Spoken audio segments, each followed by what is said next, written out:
We have one goal: to interview the best in sports, to meet the biggest names and find out what makes them tick, and the St. Louis athletes who move the needle with their compelling story. I'm Frank Cusimano, and this is Sports Plus. And a 6-0 run to put them in position. Make it 8-0. And St. Louis coming unglued in the final 2 minutes. Good evening and welcome to Sports Plus. It is the best time in St. Louis soccer history. Mizzou football continues to provide big storylines, and I'll introduce you to some of the best athletes in St. Louis you don't already know about. But we begin tonight with SLU basketball, trying to pull off their biggest win of the season. And so for the main event, let's head to the plains of Auburn, where the Billikens face the 13th ranked Tigers. SLU fell behind early at Neville Arena, where Bruce Pearl and Auburn have won 23 in a row, but they whittled a 9-point deficit down to 1 here when Gibson Jimerson knocks down the triple. SLU trailed by 3 at the break. The Bills made their move with 6 minutes to go. Fred Thatch will get his own rebound and put it back as Auburn was missing 10 straight shots from the field. Later on, it's Francis Okoro. He's going to be on the pick and roll from Yuri Collins. They know how to do that by now. SLU took a 5-point lead. But the Billikens struggled at the free throw line while Auburn shifted gears. Alan Flanagan on the dunk to put the Tigers up, and Wendell Green's layup coming up is going to seal the deal. Auburn wins 65-60. You know, we had the game where we thought and still weren't playing great. I didn't think we were playing hard. Thought our defense was good, just didn't, you know. So, you know, there's still a lot of room for improvement. I mean, again, I'm proud of how hard we played, proud of the physicality, how we played. Right now, the biggest story in the world is happening in Qatar. And this World Cup has a bit of a St. Louis flair for the Americans, who need a win on Tuesday against Iran to advance. So who better to sit down and talk it all over with than Mr. St. Louis Soccer, Bill McDermott. Let's talk about Team USA, and first, our two local guys, Josh Sargent, Tim Ream, not only both St. Louis area guys, both St. Dominic High School guys. You know better than anyone. Put into context how crazy this is. What are the chances of that transpiring for a country as immense as the United States? And in particular about Tim Ream, because he had not played in the qualification process for 12, 13, 14 months. Having started the first 2 games in which he's played, he hasn't put his foot wrong. He has not put a step wrong. He's perfect out of the backfield. He's good on set pieces. Gives you a quality ball out of the backfield. Josh gets a start in the first game, comes on late in the second game, and that has been a little bit of the hindrance of the United States so far in this World Cup. Only 1 goal so far. So with their next game that's going to be played on Tuesday, which is mandatory that they win, goals have to come to get the 3 points. As far as Team USA goes, what have you liked? What have you not liked? Is anything surprising so far? 2 draws so far. Yeah. Is that kind of what you expected? Pretty much somewhat, simply because maybe you can capsulize this team as the redeemed team, if you will, because they were not in the World Cup in 2018, not having qualified. And this World Cup, the first game they played, this was the first World Cup game for any of these players, even Tim Ream himself. So, yeah, this is pretty much what I expected. It's difficult at this level, the way defenses are stacked, absolutely stacked against teams. Ghana, we may know that we can't play with Ronaldo and his other young players from Portugal, so we're going to play 5 in the back. Now, to Portugal's detriment, they thought they could still find Ronaldo in the backfield. They couldn't. There's 5 defenders. So we're going to see that. But what I see from this United States team is some of their younger players, extremely young team, who are playing for teams of real pedigree around the world, do an excellent job. If they're not able to get a win against Iran on Tuesday and move on to the next round, is that a big disappointment? Or you mentioned this young team. Is it good for experience or a little both? A little bit of both. It's not a failure, but it is by all means a huge disappointment. However, this bodes extremely well because they will be in their prime World Cup years for 2026 when the World Cup is held in the United States, Mexico, and Canada. I'm wondering, let's throw it back a little bit now. We're going to talk some hometown soccer, the City Park opening and their first international friendly. I just want to know what your reaction was. Stepping in there for the first time, first game, seeing the place packed, it just had to be an overwhelming sense of pride. Absolutely fabulous. And if it's going to happen in any city in the United States, it should happen in St. Louis, Corey. You start your season, you christen your stadium by playing a team, Bayer Leverkusen, from the Bundesliga. Nobody else does that. We've got the World Cup. We know the ratings are going to be huge here. We've got two local kids playing in the World Cup for Team USA. SLU men's, SLU women's, both national powerhouses right now. We've got City Park debut. Is this the best time for St. Louis soccer in its history? This is the consummate because of all the things you just related, Corey. The birthplace of the popularity of the sport in our country is St. Louis, and it's only justifiable that all these things happen in the city of St. Louis. He's the best. That's Bill McDermott, Mr. Soccer, and we'll be right back with more Sports Plus. Now for Rose and a shot, and that goes wide, centered by O'Reilly, and he scores! It's in the net. Down the blows, Cairo a shot, and he scores! For the winner, and he scores! What a play! For those of you who may have given up on the Blues last night in Florida, I don't blame you. But here's the 4 goals they scored in 9 minutes to win it in overtime 5-4 and cap off the win of the year so far. If you work and compete and you're on your toes, and I thought we were, it didn't go our way still, but we stayed on our toes and kept battling, and we came through tonight. We're used to seeing St. Louis area athletes represent our town on the highest stage. In the world of wheelchair rugby, that's no exception. You'll want to hear their story and what the sport has done for their lives off the court. Stick around.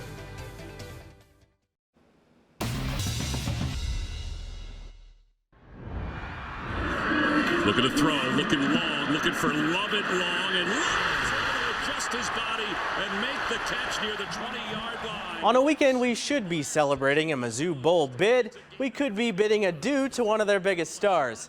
According to 24/7 Sports, East St. Louis grad and the receiver with the 3rd most yards in the SEC this season, Dominic Lovett, plans to enter his name in the transfer portal.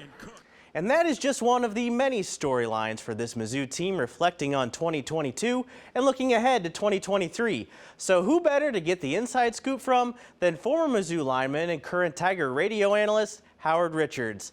Howard joins me for tonight's Cardinal Buick Sunday Conversation.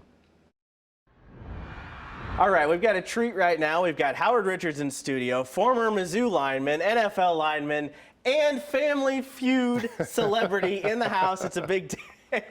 I had fun watching you on there. It was really cool. Well, it's a good thing we won some money, right? But we're here to talk Mizzou, and right off we got to talk big picture. 6-6 record. Eli Drinkwitz's first year. Just overall, how would you characterize this season? Because a lot of people are probably going to look at it as a lot of lost chances because there are a lot of games, just one scores where it could have been a lot better.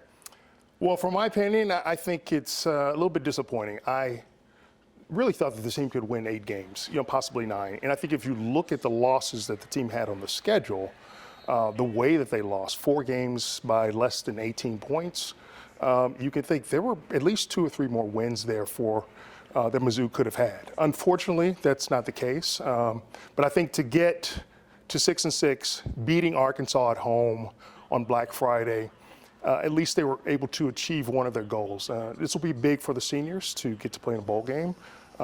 So it could be worse, but it could be better also. How about the much-hyped freshman Luther Burden III? How would you characterize his first season? Do you think it lived up to the hype, or were we kind of maybe overblowing things with how much we were excited for him? I think you guys were probably overblowing That's it. True. He's a freshman. He was never going to be the savior for Missouri football. It takes a lot of growth, huge learning curve to go from high school to a collegiate program. He did a lot of great things. I think if you look at his potential, I mean, the sky's the limit.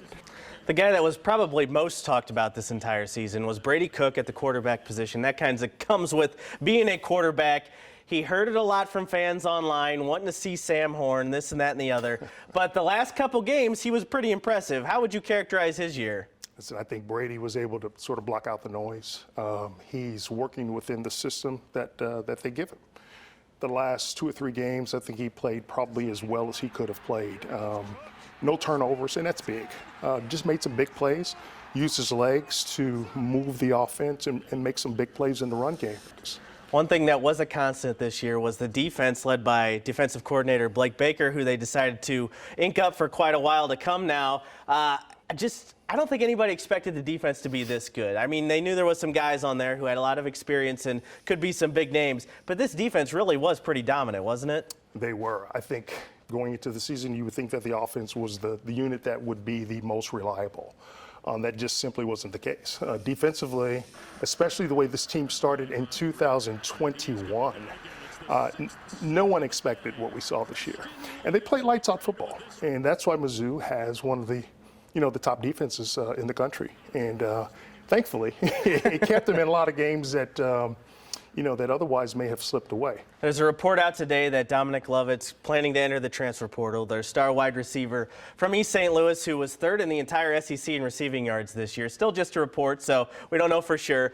But that's just kind of the reality of college sports right now, isn't it? You kind of have to think everybody's in the portal and they can leave at any time. First, just how big a blow would that be if he doesn't intend to leave? Oh, look at his production, and that should answer the question for you. It'd be a difficult loss, but listen, it's an opportunity either for the receivers on the roster now to elevate, or you go to the transfer portal and find another one. So on the surface, it seems like it would be difficult. He'd be difficult to replace, and I hope he doesn't. But you've just got to do your job. Everyone's in that situation. Last thing, we know they're going bowling. A lot of fans already clamoring, you know where I'm going with this, already clamoring for that matchup with Kansas, possibly in the Liberty Bowl in Memphis. As a Mizzou guy, you got to be just chomping at the bit to get that. I know I am. I want to see that. What do you think? Anytime you get a chance to play Kansas and beat them, of course, it matters. I just don't know if the cards will work out that way.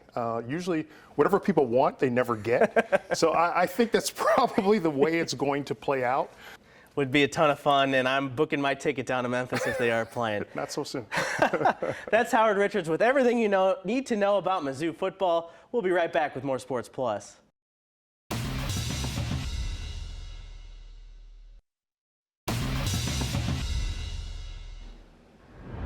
In the NFL, it's been this kind of year for Rams head coach Sean McVay. Check this out. Along with his other woes, he gets clocked by his own player on the sideline, taking it on the chin, as you might say. The defending champs in Kansas City today, and the Chiefs handed them another defeat. Travis Kelce running in the open field is never a good sight for an opposing coach. Make it 7-0 Chiefs. KC didn't blow them out, but they were in control from the start. They win 26-10. The Rams are now 3-8. I know everybody is so bummed about that. Ravens and Jaguars, and I apologize, but I had to see this Jags mascot in this outfit, and now you do too. On the field, there was some drama, though. Almost no time left. Trevor Lawrence finds Marvin Jones Jr. for a touchdown, and then Zay Jones for the 2-point conversion to take the late lead. Ravens have one shot at a would-be NFL record 67-yard field goal from their star kicker Justin Tucker to win it, and it is just a few feet short. Jags pull off the upset 28-27.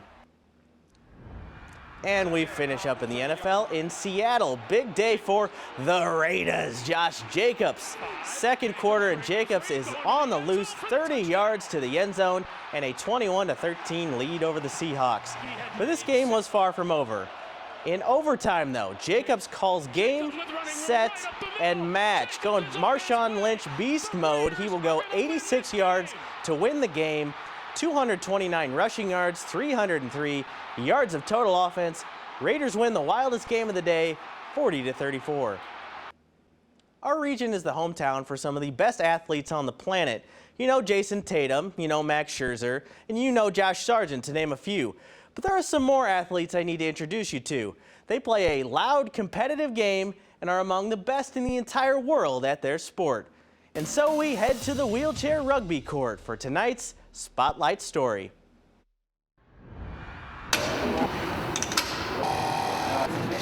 The tools of the trade may look a bit different than other sports you're used to, but the bumps and bruises acquired on the wheelchair rugby court are second to none. I've had to have surgery on my thumb to get that put back together. Had a few pins in there, torn labrum in my shoulder, chip fractures in my elbows. I blew my kneecap off once. Missing a tooth on this side. Having an opportunity to show people that just because we have a disability doesn't mean we're fragile. We're going out there competing just as any athlete would. Jack, you're inbound, and Kai, you're with me.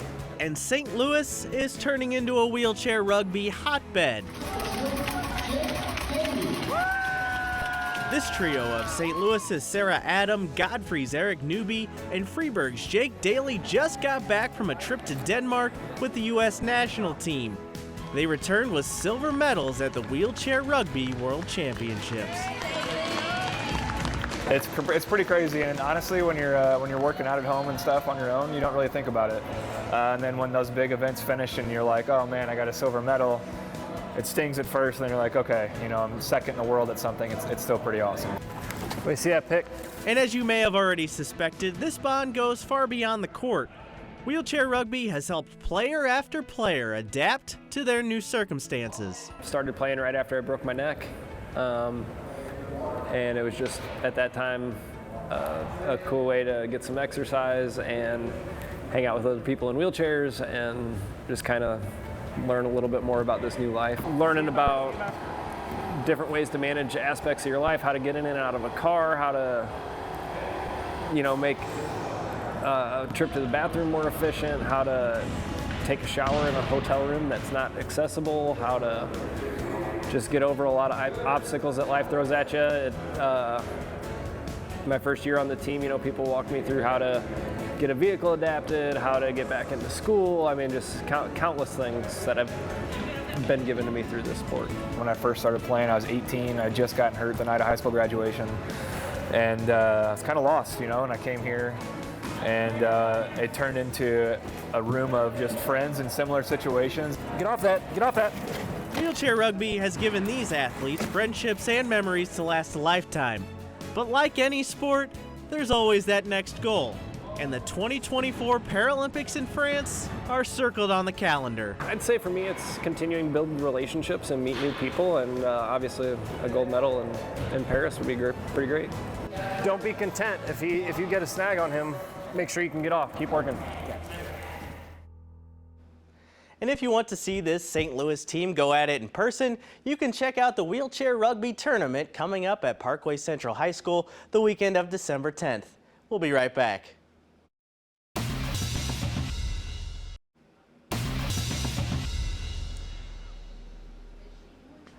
Let's go to the NBA. Wizards and Celtics. Bradley Beal somehow keeps his balance after contact. He gonna feed Will Barton for the slam. No Jason Tatum for Boston tonight, but here's an all-area connection you're gonna like. Jordan Goodwin is gonna throw it up, and Bradley Beal is gonna throw it down. That's pretty cool. Beal had 30, Goodwin had 9, but Boston wins 130 to 121. This could be one of the best years for high school football in our area ever. We could see 5 local state champs. The first 2 were up last night, and they did not disappoint. CBC went for the Missouri Class 6 title last night against Lee's Summit North, and this game had an absurd ending we got to show you. Lee's Summit lines up to kick a game-winning field goal as time expires, but CBC blocks it and we go to overtime. In overtime, who else is it going to be? It's the star Jeremiah Love, one of his 5 touchdowns on the night. That's in overtime, of course, and gives the Cadets the lead. They'd stop him on defense, and CBC becomes back-to-back state champs. They beat Lee's Summit North 35 to 28 in overtime. East St. Louis and Coach Darren Sunkett, they were looking to get back on top in their state final against Prairie Ridge up in Champaign, and this was simply a dominating performance. Here you see Robert Pops Battle taking himself into the end zone for a score, and later on it's Antoine Hayden, who's actually a linebacker, committed to play in Champaign in college for the Illini, but here he gets the carry and he's going to add to the point total, and the point total was pretty big. Flyers win their 10th state title in blowout fashion, 57-7, and get this stat. They outscored their Illinois opponents this year a whopping 523 to 64. It is time now for the Well First Health, Frankly Speaking. And we circle back to Mizzou football. To quote the iconic George Costanza, why must there always be a problem? 2 days after a huge win to get into a bowl, we find out their breakout wideout could be headed to the transfer portal. Mizzou lost 4 games this season by 7 points or less. They always tease us and then rip our hearts out. I know I'm preaching to the choir of fans who have watched this program for decades, but it's always something with this team. And in this Wild West era of the transfer portal, it's going to be even harder to hang on to guys you develop into stars. But for now, I'm going to look at the positive side and put all my energy into manifesting a Mizzou versus Kansas Bowl matchup and victory. Because if there's anything that can soothe an uncertain future in Columbia, it's making a bunch of folks in Lawrence, Kansas incredibly sad. That will do it for our show. With producer Andy Muller, I'm Corey Miller. Have a great night, St. Louis. And a pass by Krug ahead, and here's Cairo, and a clear-cut breakaway for the winner, and he scores! What a play, and what a comeback by the Blues on a goal by Cairo! Oh, what a goal that was is right, and what a brilliant pass by Torrey Krug. Once they made the change, Krug went back to his zone. Tarasenko motioned to him to go back. Once the change happened, like a quarterback through the seam, a perfect pass from Mahomes right there to Kelsey. And